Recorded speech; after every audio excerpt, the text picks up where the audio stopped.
नमस्कार। अब खबरें राजस्थान के डूंगरपुर से। जी हां, डूंगरपुर में डाइट डूंगरपुर में राजस्थानी में वागड़ी भाषा पर 7वीं कार्यशाला का आयोजन किया गया, जिसका संयोजन दिनेश प्रजापति ने किया था। इस कार्यशाला में डूंगरपुर, बांसवाड़ा और उदयपुर के साहित्यकारों ने भाग लिया।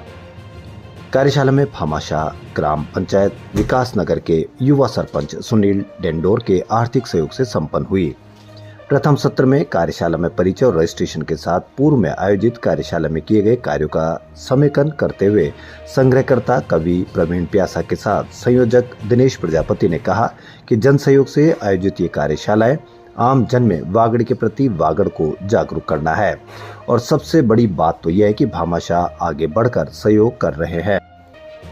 साथ ही कार्यशाला में किए जाने काम की योजना भी प्रस्तुत की गई। द्वितीय सत्र में वरिष्ठ साहित्यकार उपेंद्र अणु ने वागड़ी को भाषा का एक रूप में कैसे स्थापित किया जाए पर बात करते हुए डूंगरपुर, बांसवाड़ा और उदयपुर क्षेत्र में बोले जाने वाले अलग अलग टोन और शब्दों पर चर्चा करते हुए अलग अलग शब्दों को पर्यायवाची उपयोग करते हुए भाषाई एक रूपता स्थापित करने के बारे में बताया।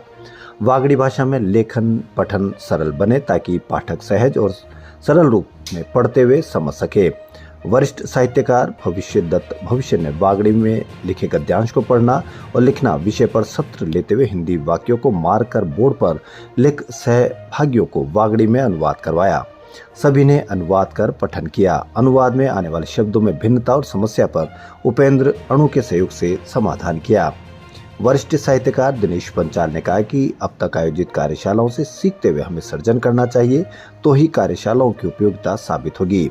वरिष्ठ साहित्यकार सतीश आचार्य ने कहा कि हमारी संस्कृतियां, थातियां, रीति रिवाज, वांछिक परंपराएं तभी जीवित रहेगी जब आने वाली पीढ़ियों को वागड़ी भाषा की समझ हो, जिससे हमारी वागड़ संस्कृति जिंदा रहे, पीढ़ी दर पीढ़ी हस्तांतरित होकर हमारी पहचान बनी रहे। इसलिए अपने बच्चों को वागड़ी भी सिखाएं।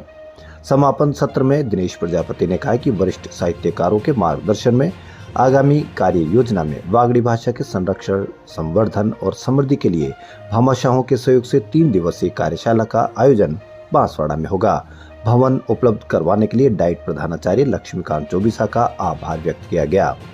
समापन में भारत सरकार के संस्कृति मंत्रालय के द्वारा रंगकर्मी, गीतकार एवं नाट्य निर्देशक सतीश आचार्य को उत्तर क्षेत्र सांस्कृतिक केंद्र पटियाला के शासी बोर्ड का सदस्य मनोनीत करने पर उनको पगड़ी पहनाकर शॉल उड़ाकर सम्मानित भी किया गया। डूंगरपुर, बांसवाड़ा और उदयपुर के साहित्यकार, शिक्षक, पत्रकार, शोधार्थी और साहित्य प्रेमी के साथ साथ कार्यशाला में वरिष्ठ साहित्यकार भोगीलाल पाटीदार, राधेश्याम पाटीदार, फंवर गर्ग, मधुकर, भरत मीणा, सूर्यकरण सोनी, गोपाल सेवक, उपेंद्र सूरज साध के प्रेमी आदि ने भाग लिया। कार्यशाला का संचालन संयोजक दिनेश प्रजापति ने और साहित्य रेखा श्री खराड़ी ने सबका आभार व्यक्त किया। तो बड़ी खबर डूंगरपुर से।